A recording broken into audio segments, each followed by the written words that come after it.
Voilà, donc comme je vous l'ai dit, je vais aborder deux thèmes ce soir qui sont liés. Justement, je montrerai les distinctions entre les deux sujets, donc la confession et la direction spirituelle, et les rapports qu'il y a entre eux et la distinction aussi qu'il y a entre eux. Donc, justement, je ferai trois petites parties qui ne seront pas forcément égales dans le temps. La première va être beaucoup plus courte, je pense. Tout d'abord, justement, je montrerai la distinction entre les deux, entre la confession et la direction spirituelle, les différences et puis les rapports.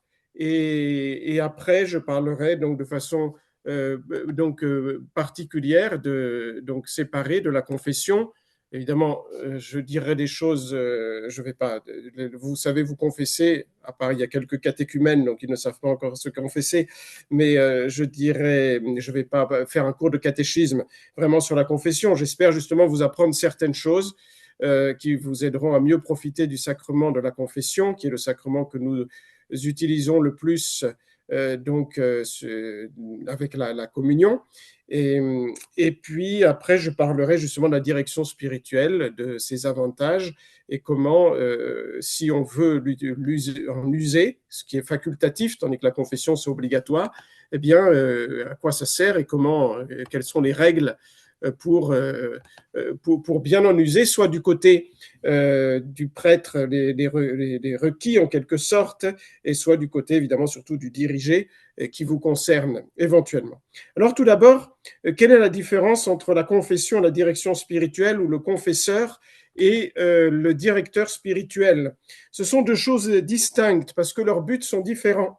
La confession, comme vous le savez, c'est un sacrement institué par notre Seigneur Jésus-Christ pour remettre les péchés commis après le baptême, qui est absolument nécessaire si on a commis un ou des péchés mortels, si on a perdu l'état de grâce, c'est la seconde planche de salut, et qui donne aussi donc une grâce sacramentelle pour se corriger justement de ses péchés, de ses défauts. Et donc, par contre, le but de la direction spirituelle, c'est de guider l'âme pour l'aider à arriver jusqu'à la perfection.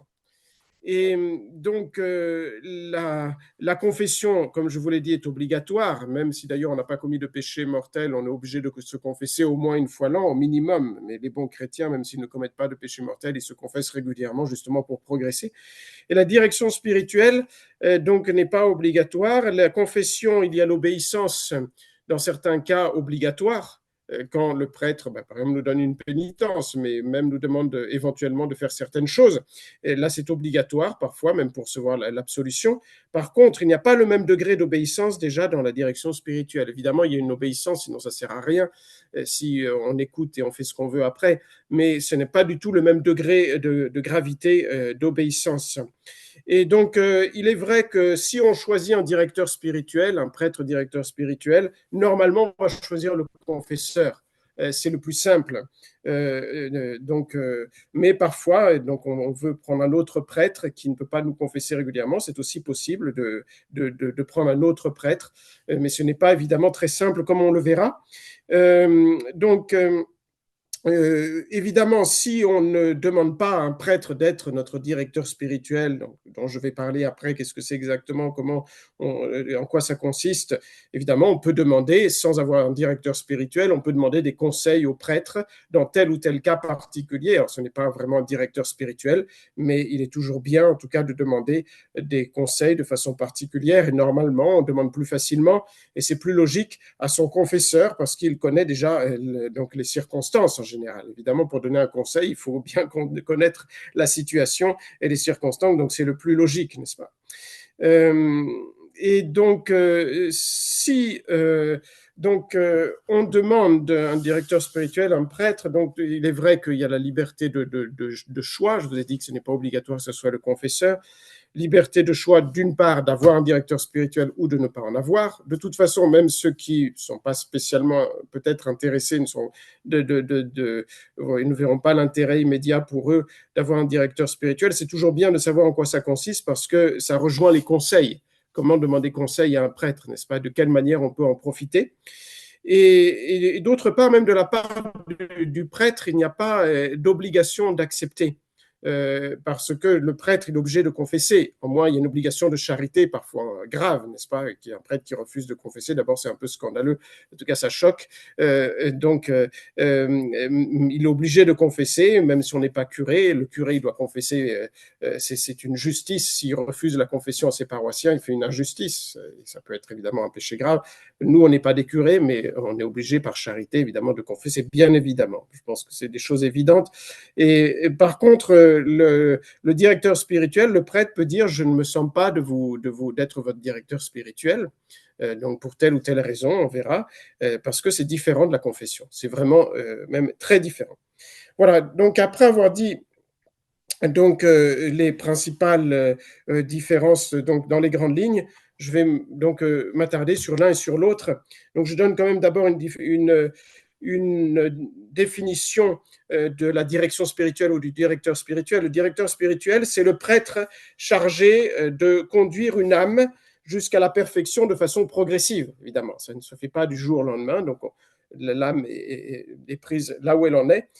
Et petit à petit, le prêtre va l'aider à prendre les moyens pour éviter les obstacles et pour prendre les moyens et accomplir les actions qu'il faut pour progresser plus vite. Donc, c'est vraiment différent de la confession. Alors, quelques mots sur la confession. Comme je vous ai dit, j'espère vous apprendre des choses qui vous aideront justement à progresser et à de bien user de la confession. Ceux qui ont fait des retraites avec nous, donc avec l'Institut, en tout cas à la Maison Saint-Joseph, je vais peut-être pas leur apprendre grand-chose parce que ce que je vais dire, la plupart des choses, moi je l'ai dit dans l'instruction sur la confession. Pas toutes, mais presque. Mais enfin, comme on oublie beaucoup de choses, même ceux qui ont fait des retraites avec nous, je pense qu'ils apprendront quelque chose. Alors évidemment, la chose la plus importante à savoir, c'est que la confession ou pénitence est un sacrement institué par notre Seigneur Jésus-Christ. Il a donné donc aux prêtres, donc aux apôtres et donc à tous les prêtres, en même temps que le pouvoir de consacrer le pain et le vin dans son corps et dans son sang, de façon jointe, à deux moments différents évidemment, mais il leur a donné le pouvoir de pardonner les péchés, parce que pour communier, il faut être en état de grâce, il faut purifier son âme, donc il était nécessaire d'instituer le sacrement de la confession. Donc le dimanche soir de Pâques, il a dit aux apôtres, recevez le Saint-Esprit, et vous le savez bien, cette parole est très connue, elle est très importante évidemment, il faut toujours l'apprendre à ceux qui s'approchent donc de la foi. Donc les péchés seront remis à ceux à qui vous les remettrez, et seront retenus à ceux à qui vous les retiendrez. C'est le pouvoir des clés. Les clés, il a donné aux prêtres donc catholiques le pouvoir d'ouvrir la porte qui conduit au ciel. Et même les prêtres se confessent, et même ils sont obligés de se confesser, d'après le droit canon, régulièrement, même plus régulièrement que vous, n'est-ce pas? Donc, ils savent aussi de quoi il s'agit par l'expérience personnelle. Et donc, ce sacrement donc a une matière et une forme. La matière, c'est les trois actes donc que l'on pose quand on va se confesser. C'est pas une vraie matière comme dans les autres sacrements. On dit que c'est une quasi-matière. Donc la contrition, la confession et la satisfaction. C'est les trois actes que l'on porte dans la confession. La forme, vous le savez, c'est ego te absolvo, je t'absous de tes péchés. Le ministre, c'est le prêtre catholique qui a juridiction, on nous dira quelques mots. Mais voilà, ce qui vous intéresse plus sans doute, c'est les raisons. Ça, c'est une chose peu connue et qui est très intéressante, même pour nous qui sommes catholiques pratiquants peut-être depuis très longtemps, depuis notre plus tendre enfance, et d'autant plus pour ceux qui s'approchent donc des sacrements pour la première fois, ou de ceux qui cherchent la foi, n'est-ce pas, leur expliquer pourquoi Jésus-Christ a institué la confession auriculaire. Jésus-Christ aurait pu très bien pardonner les péchés d'une autre manière et nous dire, vous devez demander pardon à Dieu, allez dans votre chambre, vous faites un acte de contrition. Et donc, il n'était pas du tout, il a choisi ce moyen parce que c'est le meilleur. Et pourquoi c'est le meilleur? Le catéchisme du Concile de Trente le dit. Il y a 5 raisons pour lesquelles Jésus-Christ a institué la confession. Et les 2 premières sont les principales, que le catéchisme du Concile de Trente, si vous le prenez dans le chapitre sur la confession, c'est mis au tout début de ce chapitre. 2 principales et 3 moins principales, donc plutôt secondaires, mais qui sont quand même des raisons importantes. Donc les deux premières, c'est pour nous enlever les doutes sur le pardon de nos péchés, pour enlever nos inquiétudes, nos angoisses, donc au sujet du pardon de nos péchés, par la confiance que nous avons bien fondé sur l'efficacité des sacrements. Mais si vous vous confessez, vous l'avez continuellement donc expérimenté durant votre vie chrétienne, avant la confession, on n'est jamais aussi tranquille qu'après la confession. Même si c'est des péchés véniels, on est vraiment soulagé quand on s'est confessé. Et si ça fait un certain temps qu'on ne s'est pas confessé, on ressent le besoin de purifier son âme, et d'autant plus si par malheur on est en état de péché mortel, on peut très bien obtenir le pardon de nos péchés avant par la contrition parfaite et la volonté de se confesser, mais on n'est tranquille que quand on s'est confessé véritablement. La deuxième raison, c'est pour nous rappeler que nous sommes pardonnés de nos péchés, non pas par nos propres mérites, mais par les mérites de notre Seigneur Jésus-Christ. On sait qu'à chaque fois que le prêtre donne l'absolution, il y a les mérites infinis de Jésus-Christ qui purifient notre âme, et ça nous donne une grande paix. Justement, à la suite de cela, c'est les deux raisons principales. Il y a trois autres raisons, donc qui sont aussi importantes, mais qui viennent après les deux principales. C'est d'une part le fait que la confession facilite le salut éternel de toutes les âmes, et spécialement des âmes qui ont du mal dans la vie chrétienne, n'est-ce pas? Parce que s'il n'y avait pas la confession, eh bien, nous serions tous obligés d'avoir la contrition parfaite, en tout cas s'il y a eu péché mortel, pour nous sauver. Tandis que vous le savez bien, par la confession, il suffit de la contrition imparfaite, c'est-à-dire d'aller se confesser uniquement par crainte des châtiments de Dieu, donc la crainte servile, n'est-ce pas? Et ça suffit pour aller se confesser. Et si on accuse ses péchés et qu'on a cette crainte servile, ça suffit et c'est facile d'obtenir le pardon de nos péchés. Tandis qu'avoir la contrition parfaite, il faut déjà un degré de vertu plus grand, et pas tout le monde n'y arriverait, parce qu'il y a aussi, comme on dit, des chrétiens à gros grains, comme disent les missionnaires, n'est-ce pas? Donc, il y aurait en fait, il y aurait beaucoup moins d'élus s'il n'y avait pas le sacrement de la confession. Donc, contrairement à ce que les gens pensent, ça facilite, ce n'est pas un obstacle au salut, à la sanctification, ça facilite le pardon des péchés. Le bon Dieu aussi, c'est lui qui nous a créés, il connaît notre âme, notre psychologie, et donc la grâce se fixe sur la nature, et nous savons bien que quand nous avons spécialement un défaut important à vaincre, donc des difficultés donc morales importantes, eh bien nous avons besoin de nous confier.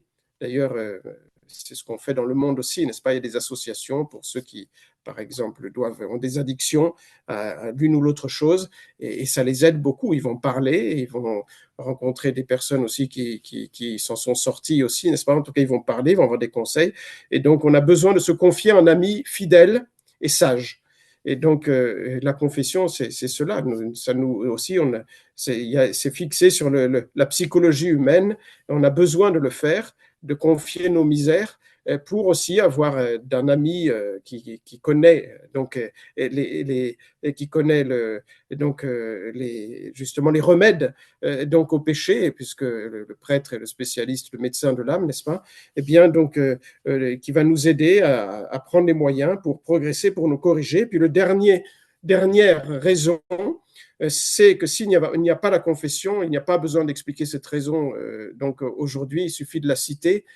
Donc quand il n'y a plus la confession, les péchés se multiplient à très grande vitesse dans le monde et deviennent toujours plus graves. Parce qu'il y a la honte qui disparaît, la honte du péché. Quand on va se confesser, il y a une bonne honte. Il y a la fausse honte, donc qui nous pourrait justement, quand elle est trop grande, cette honte, elle peut nous empêcher éventuellement de nous confesser parce qu'on a trop honte, c'est une exagération, mais il y a toujours cette bonne honte qui va nous aider aussi bien, à nous corriger. Et maintenant, il n'y a plus la confession, enfin, il n'y a plus la confession. Peu de personnes se confessent, et donc, ce qui, encore de génération en génération, bien, la société donc, devient toujours plus plongée dans des vices qui avant étaient honteux et qui maintenant n'ont plus rien de honteux pour la société.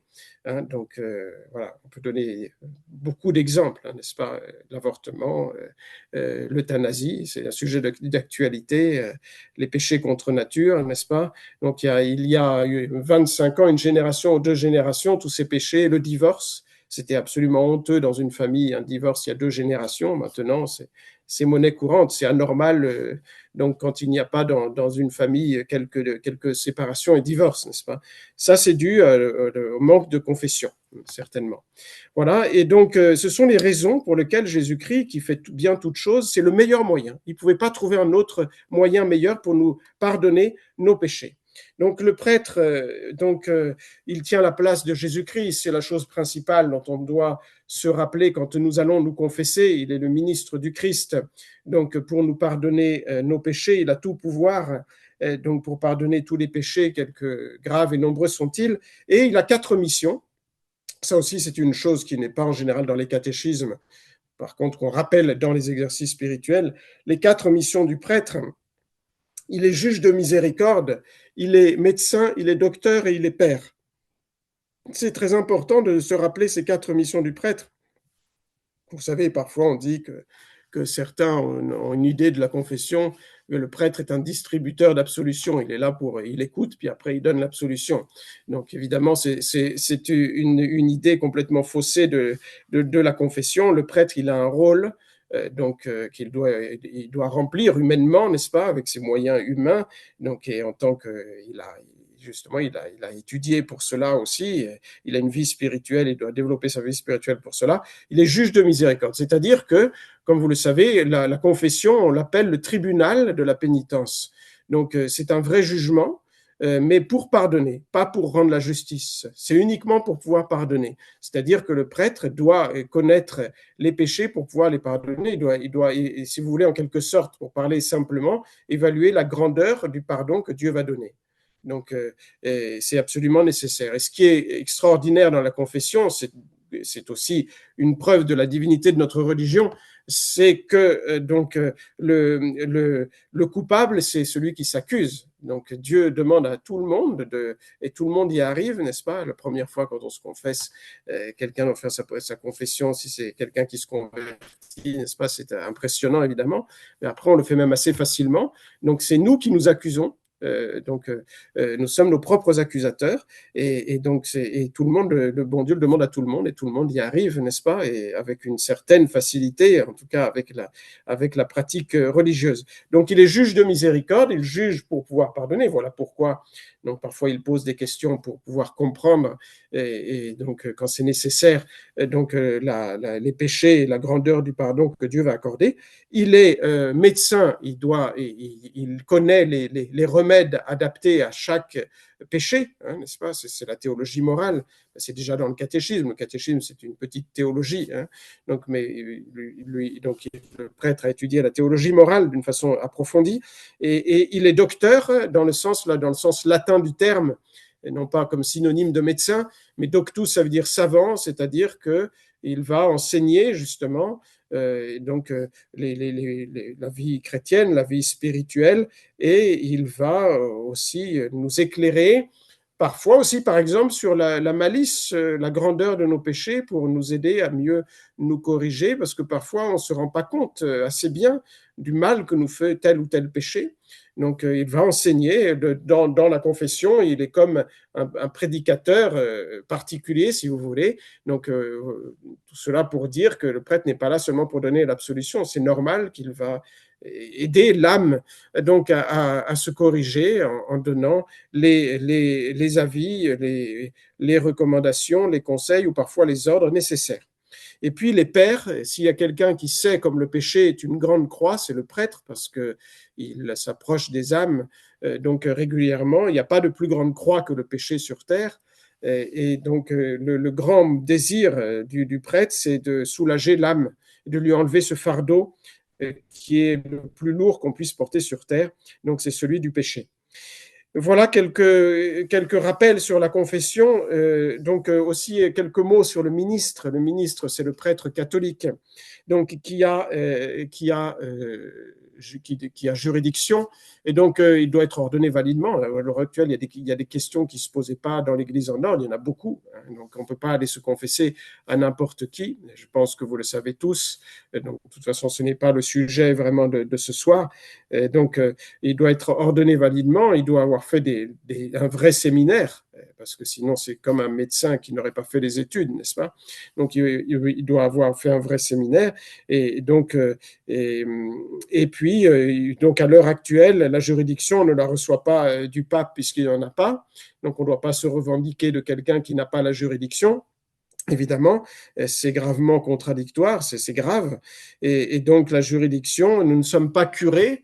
Donc, quand vous allez, même si vous fréquentez toujours la même chapelle, donc vous allez donc vous adressez toujours peut-être au même prêtre, nous ne sommes pas curés, vous n'êtes pas nos paroissiens, vous êtes des âmes fidèles qui s'adressaient à nous en tant que prêtres catholiques. Nous n'avons pas de juridiction sur vous habituelle. Nous n'avons aucune juridiction habituelle, nous avons une juridiction donc au moment où nous administrons un sacrement. En latin, on dit per modum actus. À chaque acte de ministère que nous posons, nous avons une juridiction actuelle, mais nous n'avons pas de juridiction habituelle. C'est dans la mesure où le fidèle vient vers nous que, au moment où nous donnons le sacrement, nous avons la juridiction de l'Église donnée par Jésus-Christ. Mais la différence avec l'Église en ordre, c'est que nous n'avons pas de juridiction habituelle. Nous ne sommes pas des curés. Voilà. Donc ça, c'est quelques mots sur le ministre. Et je voudrais donc finir au sujet de la confession. Je m'étendrai un petit peu plus sur la direction spirituelle, parce que c'est une chose moins connue. Donc en disant quand même quelques mots sur l'examen de conscience. C'est vraiment important parce que le fruit de nos confessions, évidemment, dépend tout d'abord de la chose la plus importante qui est la contrition. Dans les 3 actes que nous posons, ce qu'on appelle la quasi-matière, que nous posons en nous confessant, que nous devons apporter dans la confession en tant que pénitents, qui sont, je vous le rappelle, les 3 actes principaux, c'est la contrition. Ensuite, il y a la confession, c'est l'aveu des péchés. Et la 3e, c'est la satisfaction aux réparations, qui consiste toujours, vous le savez, dans la pénitence. Et parfois, le prêtre, dans cette pénitence, il peut nous demander, sous peine de péché, parfois obligatoire sous peine de péché grave, de réparer quelque chose. C'est la satisfaction. Mais le prêtre est obligé de nous le dire, donc s'il y a des choses à réparer nécessairement. Alors dans la contrition est inclus le ferme propos. Si je regrette, j'ai le ferme propos, avec l'aide de Dieu, je ne veux plus recommencer, n'est-ce pas? Et donc, cependant, si vous regardez dans le catéchisme de Saint-Pédis, le simple catéchisme de Saint-Pédis, petit catéchisme de Saint-Pédis, qui a été réédité plusieurs fois, Saint-Pédis dit qu'il y a 5 conditions, 5 choses à faire pour se confesser, non pas 3, parce qu'il distingue dans la contrition donc 2 choses, la contrition et le ferme propos, donc ça fait déjà 4. Donc contrition, ferme propos, confession, aveu des péchés et satisfaction.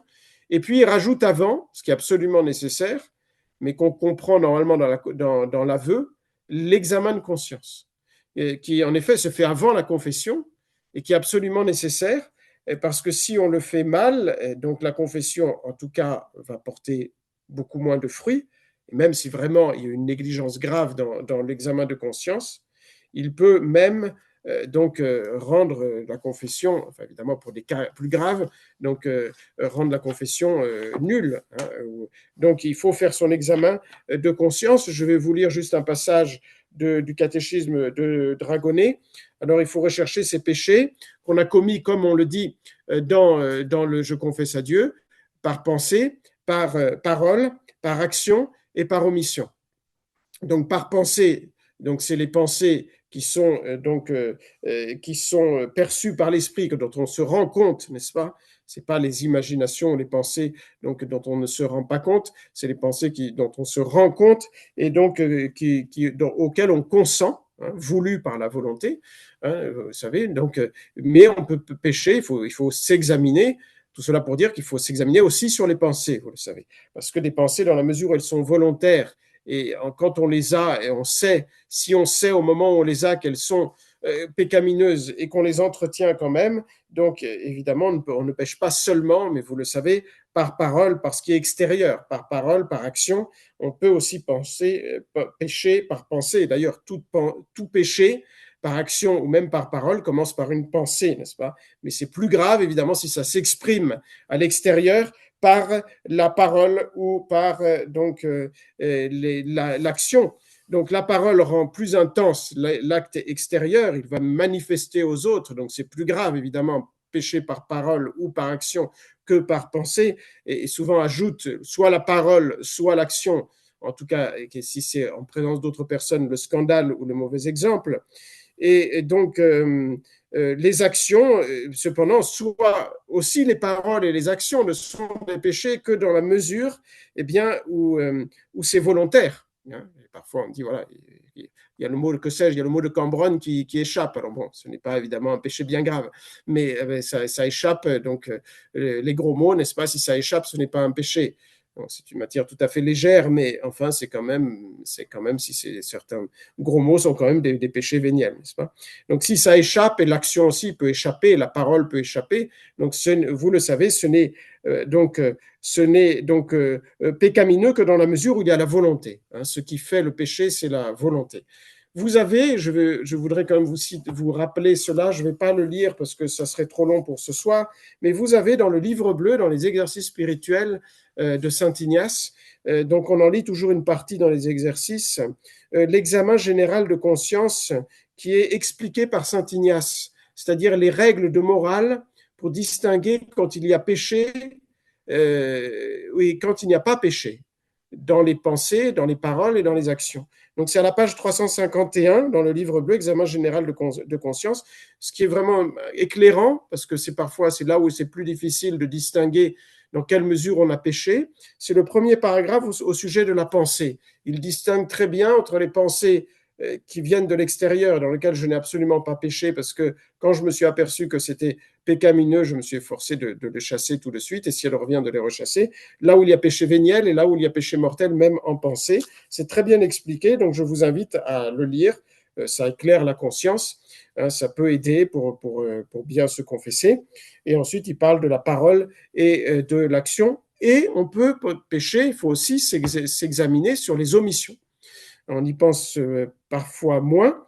Donc les omissions, ce qu'on n'a pas fait, donc les devoirs envers Dieu, bien évidemment la messe le dimanche, mais les omissions, les commandements de l'Église aussi. Est-ce qu'on a respecté les commandements de l'Église? Ne pas travailler le dimanche, donc ne pas prendre de viande le dimanche, de respecter les jeûnes dans la mesure de notre santé aussi de l'Église et les obligations de notre État. Est-ce qu'on n'a pas manqué aux obligations de notre État en tant que père, en tant que mère, dans notre travail, dans nos études, n'est-ce pas? Et donc, voilà, il faut bien faire l'examen de conscience, c'est important pour bien tirer du fruit donc, de notre confession qui sera donc ainsi mieux faite. Alors, il y a deux écueils à éviter dans l'examen de conscience, je finirai pratiquement par cela, et ça c'est aussi important. La vertu est toujours dans un juste milieu, et donc aussi pour l'examen de conscience, c'est dans un juste milieu. On peut excéder soit d'un côté, soit de l'autre. Donc, il y a le laxisme et la superficialité, la tiédeur, donc qui fait que quelqu'un va mal s'examiner ou très peu, va rentrer dans le confessionnal comme ça sans presque s'être examiné. Évidemment, la confession peut être vraiment mal faite.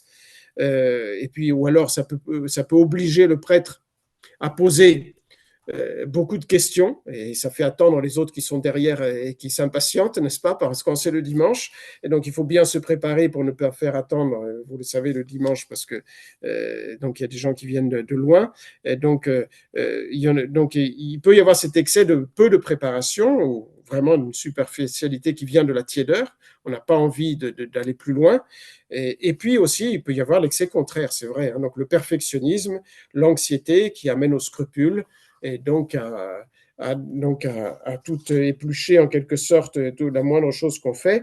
Ce qu'on est obligé de confesser, vous le savez, c'est les péchés mortels et les péchés véniels. On n'est pas obligé de tous les confesser. C'est fructueux, c'est utile, dit même le catéchisme du Concile de Trente, de les accuser, mais on ne peut pas tous les accuser. Et donc, c'est bien d'essayer surtout de préciser, et là on peut même essayer de préciser le nombre ou en tout cas la fréquence ou donc de quelle manière c'est plus ou moins grave.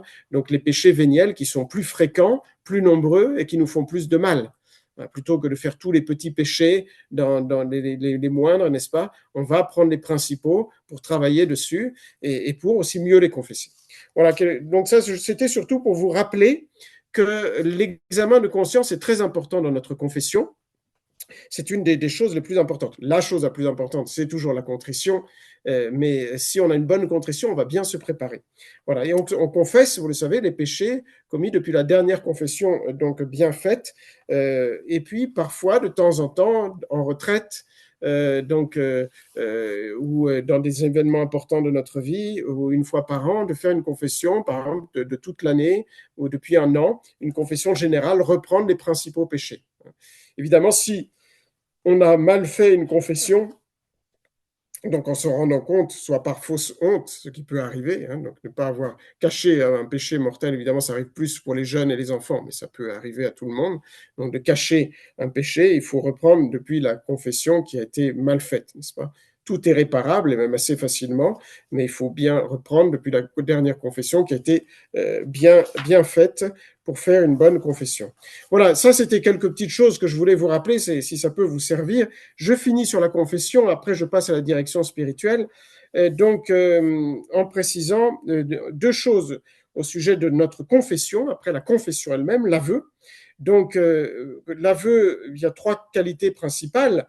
L'aveu doit être entier, donc je dois confesser, donc surtout évidemment si c'est le cas, tous les péchés véniels avec leur nombre, les péchés mortels, si c'est le cas avec le nombre ou la fréquence et les circonstances aggravantes pour ce qui est des péchés mortels, et donc les circonstances peuvent donc rendre plus grave, nettement plus grave. Quand c'est nettement plus grave, il faut le préciser. Si c'est juste un peu plus grave, il n'y a pas d'obligation. Et puis la deuxième qualité, c'est la clarté, la simplicité, la sincérité. Je dois confesser mes péchés comme je les vois, n'est-ce pas? Donc je confesse comme certain ce qui est certain, et comme douteux ce qui est douteux, n'est-ce pas? Et donc sans non plus justement tomber dans le scrupule, il faut ni exagérer ni diminuer. On se confesse humainement comme on peut. Donc, on confesse les péchés comme on les voit. Et puis, donc, la troisième qualité qui peut aider à bien se confesser, on dit qu'il faut se confesser avec la confession doit être discrète et modeste, donc pas trop de paroles. Évidemment, on évite de parler des autres, enfin, en tout cas, de citer d'autres personnes. Et puis, donc, modeste, il n'y a pas besoin de dire énormément de paroles pour bien se confesser. Et le catéchisme du Concile de Trente donc explique aussi, vous pouvez lire ce chapitre, il est assez long, mais il y a beaucoup de choses qui sont intéressantes. Donc explique aussi qu'il faut, dans la confession, il faut éviter de s'excuser. Évidemment, pour expliquer le péché, parfois, pour expliquer la teneur du péché, la gravité, parfois on donne des circonstances pour dire c'était pas aussi grave que ça, c'était moins grave, mais sinon, si je me suis mis en colère, et je n'essaie pas de m'excuser à chaque fois que je dois m'accuser de m'être mis en colère. Je me suis mis en colère et c'est quand même de ma faute, n'est-ce pas? Même s'il y a eu quelques occasions. Voilà. Et le confesseur ne s'étonne pas de trouver les hommes pécheurs. Le confesseur, lui, et là c'est l'introduction avec la direction spirituelle qui peut-être vous intéressera un peu plus.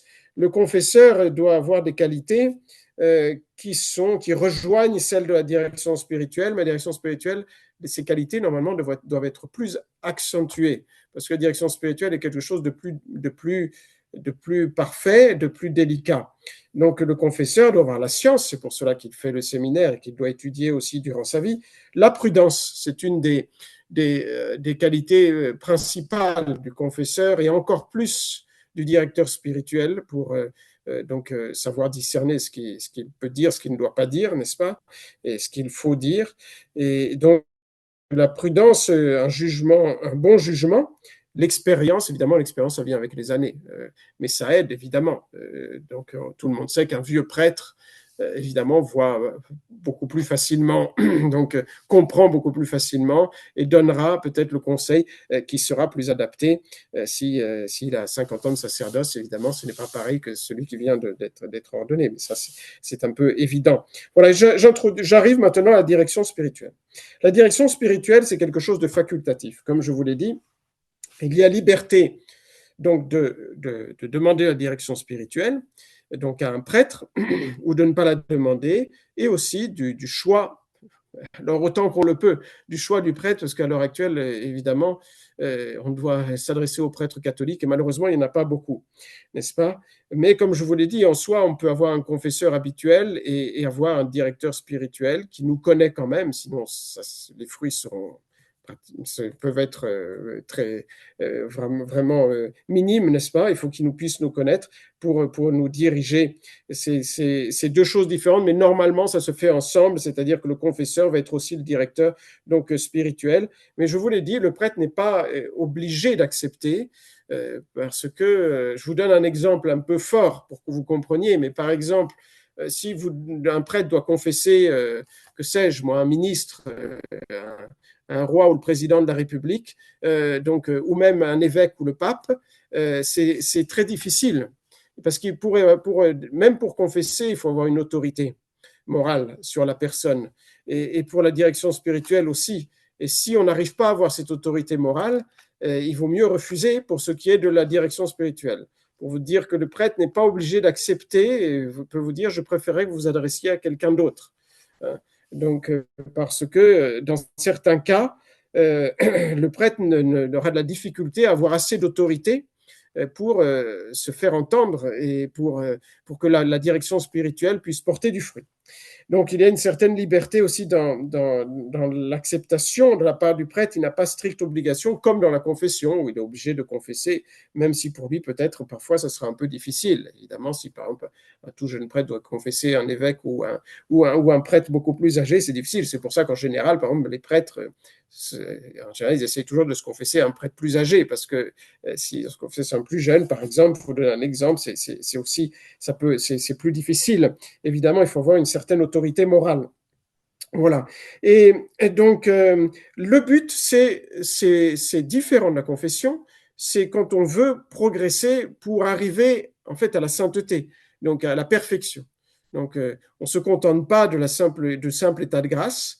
On se met sous la direction, le guide d'un prêtre, pour que dans les choses internes, pas dans les choses externes, je vous rassure, hein, il ne va pas vous dire, vous devez faire ça donc pour manger à votre mari le soir, il ne doit pas rentrer dans des détails pratiques qui n'ont rien à voir avec la sanctification. Il ne va pas commander chez vous, même si vous êtes père de famille ou si vous êtes mère de famille. Mais tout ce qui concerne, qui est matière, en tout cas à péché et à vertu, alors là, dans ce domaine-là, eh bien, avec évidemment, suivant aussi ce que vous désirez, et puis la condition différente dans laquelle vous êtes. Évidemment, si c'est un religieux ou un père de famille, il ne va pas diriger de la même façon.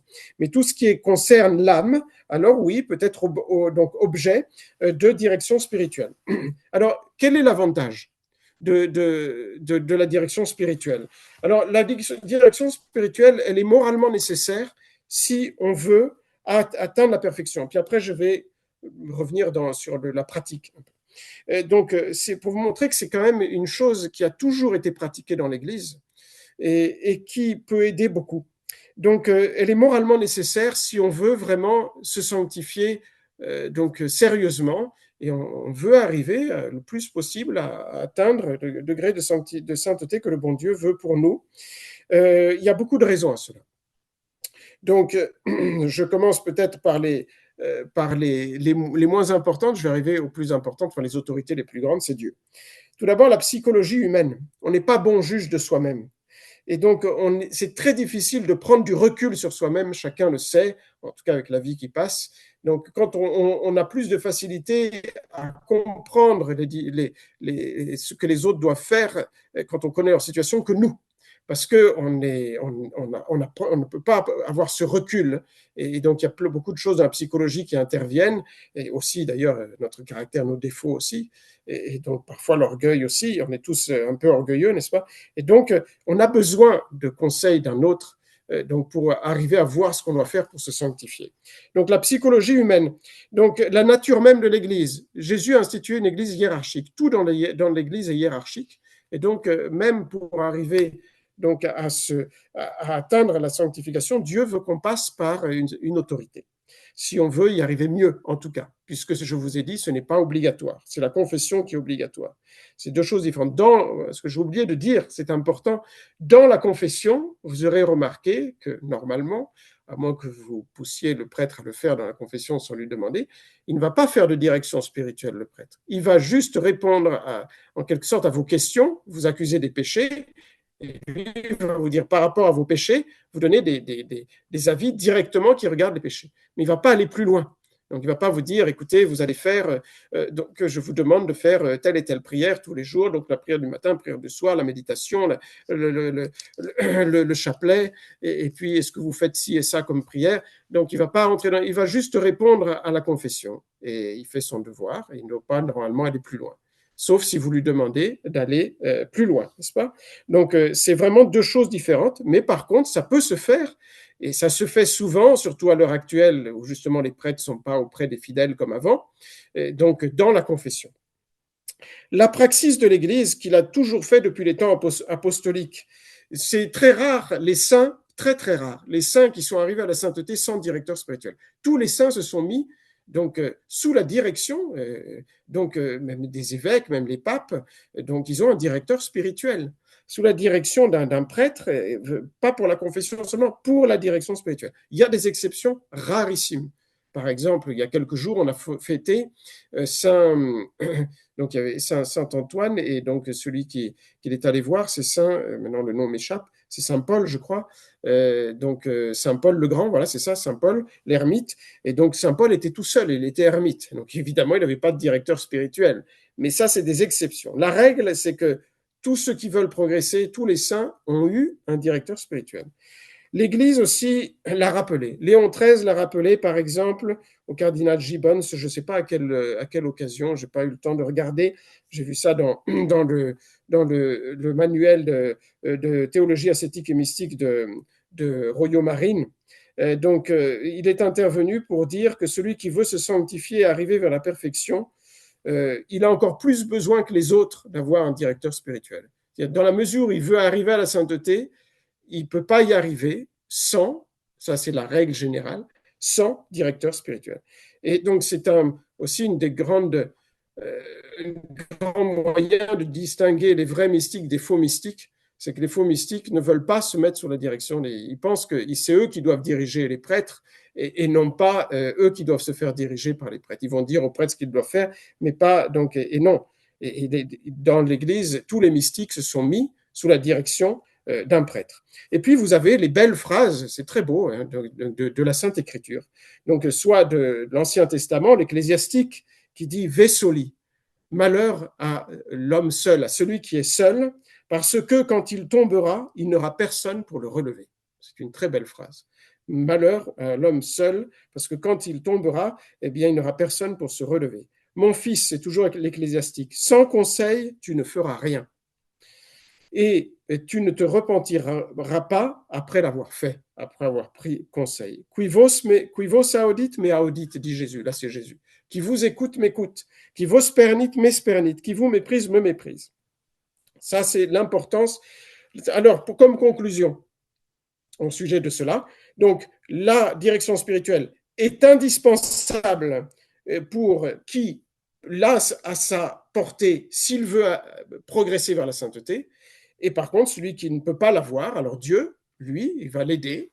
Il peut pas, par exemple, dans la situation actuelle de l'Église, pas tout le monde ne peut avoir un directeur spirituel, sans doute.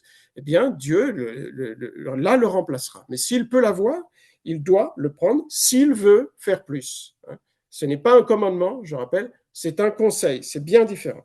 Voilà, et je dis un mot maintenant sur les qualités, soit du directeur spirituel, ça peut quand même vous intéresser, pour vous montrer aussi que les prêtres doivent toujours faire cet effort de s'améliorer pour pouvoir bien remplir leur mission, et puis du diriger.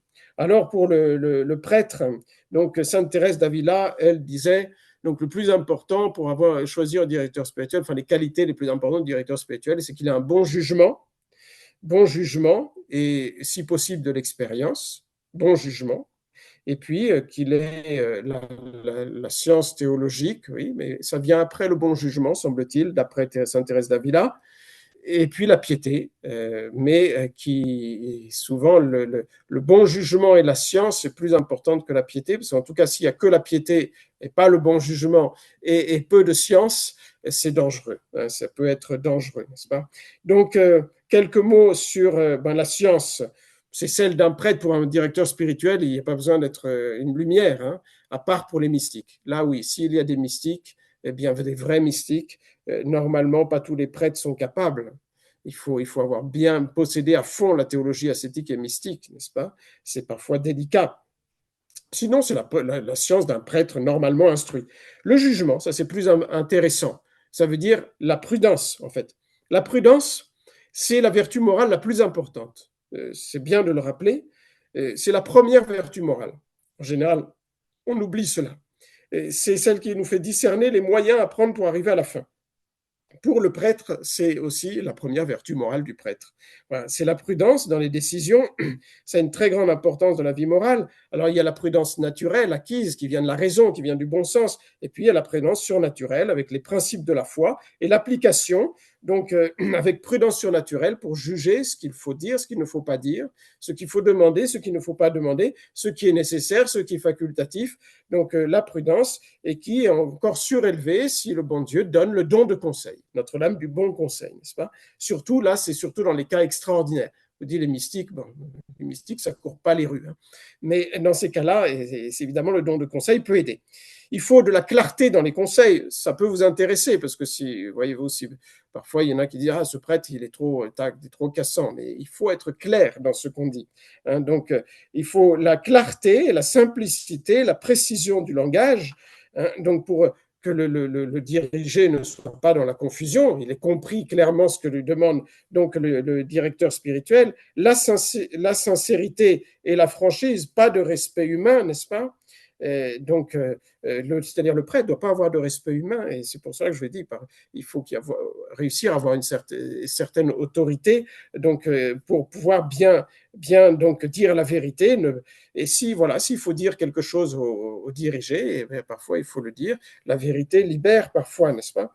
Donc la clarté dans les conseils et enfin la fermeté pour ce qui est de la prudence, et inclut aussi la fermeté et l'énergie pour exiger l'accomplissement de ce qu'on demande. Si on se fait diriger, on se fait diriger. Donc le directeur, il doit dire, si vraiment il est sûr de lui, il doit dire, vous devez faire ça.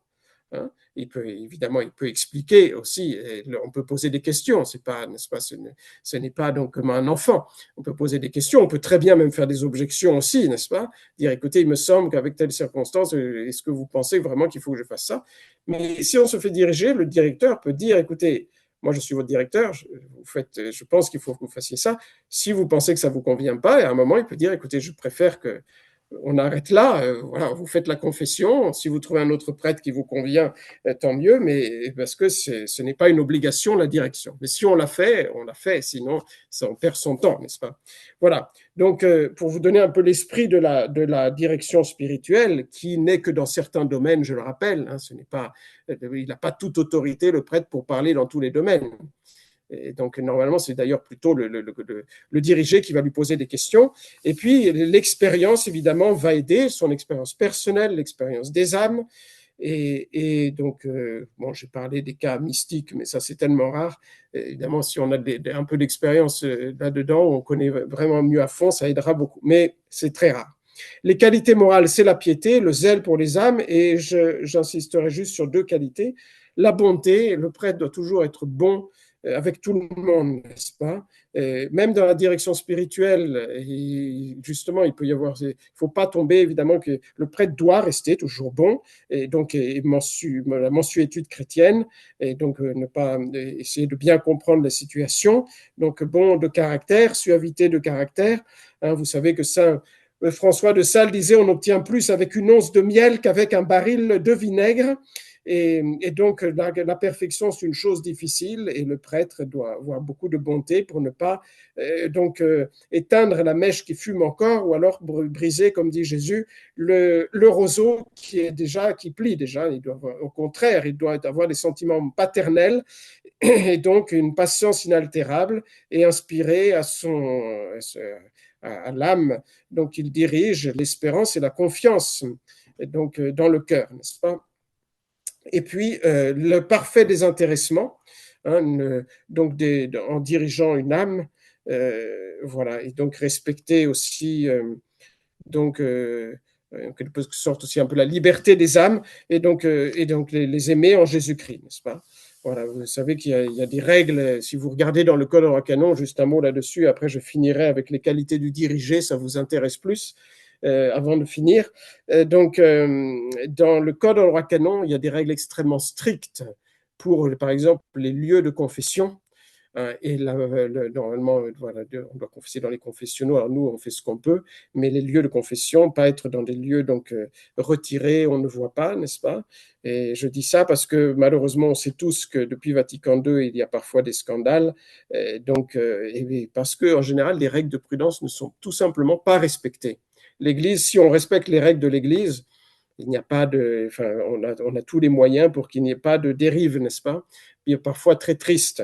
Mais les modernistes souvent perdent le bon sens. Et le bon sens, c'est avoir les pieds sur terre, donc, ils s'affranchissent des règles fixées avec une très grande sagesse par l'Église, et parfois ça arrive à des désastres très graves, n'est-ce pas? Parce qu'on ne respecte pas, l'Église est sage, elle a tout prévu, hein. Et enfin, les qualités du dirigé, je finis avec ça, c'est le plus important. Il y a peu de temps, 5 minutes, mais je pense que ça suffira.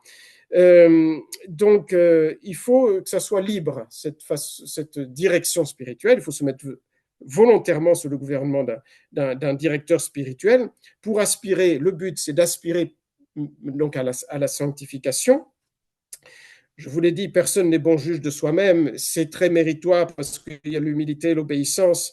Et donc, si on n'est pas capable d'écouter des conseils, de demander conseil, des avis, même si ce n'est pas forcément la vraie direction spirituelle, on ne pourra pas progresser bien. Ce n'est pas possible. Quelqu'un qui n'est pas capable d'écouter les conseils, même d'un prêtre, donc de demander parfois des avis et des conseils, même le prêtre le fait. Il doit avoir d'ailleurs un directeur spirituel, n'est-ce pas? Donc le prêtre, et donc et sinon même lui ne peut pas progresser. Ça vaut pour tout le monde. Je vous ai dit les raisons avant, donc toutes les raisons, donc aussi dans la Sainte Écriture et la façon de faire de l'Église. Voilà, et donc c'est vraiment une chose qui peut aider beaucoup. Et donc quelles sont les qualités du dirigé?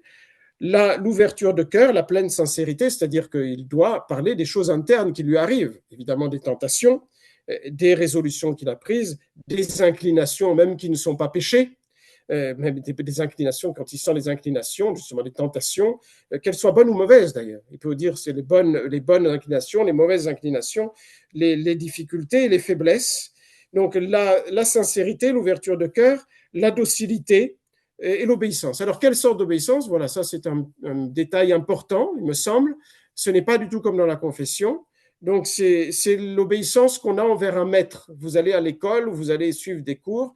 Si vous n'êtes pas docile, ça ne sert à rien. Si vous ne croyez pas au professeur, vous perdez votre temps, n'est-ce pas? Donc, si vous faites de la direction spirituelle, il n'y a pas d'obéissance sous peine de péché, mais si nous n'avons pas cette docilité et cette obéissance, on perd son temps et on le fait perdre au prêtre, surtout, donc qui parfois n'en a pas beaucoup, n'est-ce pas? Donc voilà, si on le fait, on essaye de le faire bien, et donc d'obéir simplement, sans restriction, au directeur qui est un guide, donc duquel on va accepter les explications. Évidemment, je vous dis, le prêtre aussi, normalement, explique pourquoi, hein, mais donc il y aura cette docilité d'âme et cette persévérance pour continuer la direction, parce qu'il y aura des moments où ce sera un peu plus lourd, n'est-ce pas? Donc, pour qu'elle porte du fruit, il faut que ça soit sur un certain long terme, n'est-ce pas?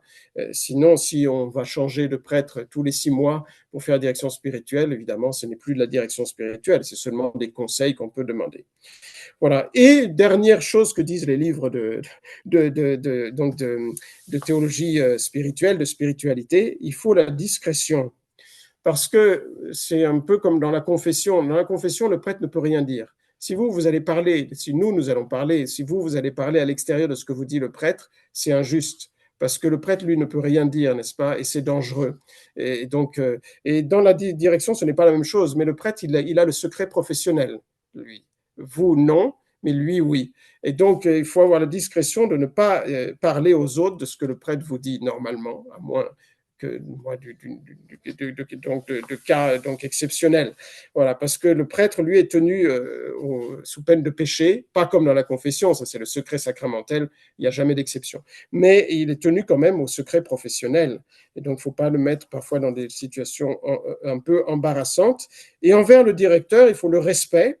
Il est le représentant de Jésus-Christ, la confiance filiale absolue. Donc, si on sent qu'on n'est pas capable de s'ouvrir, ce n'est pas la peine de demander la direction spirituelle.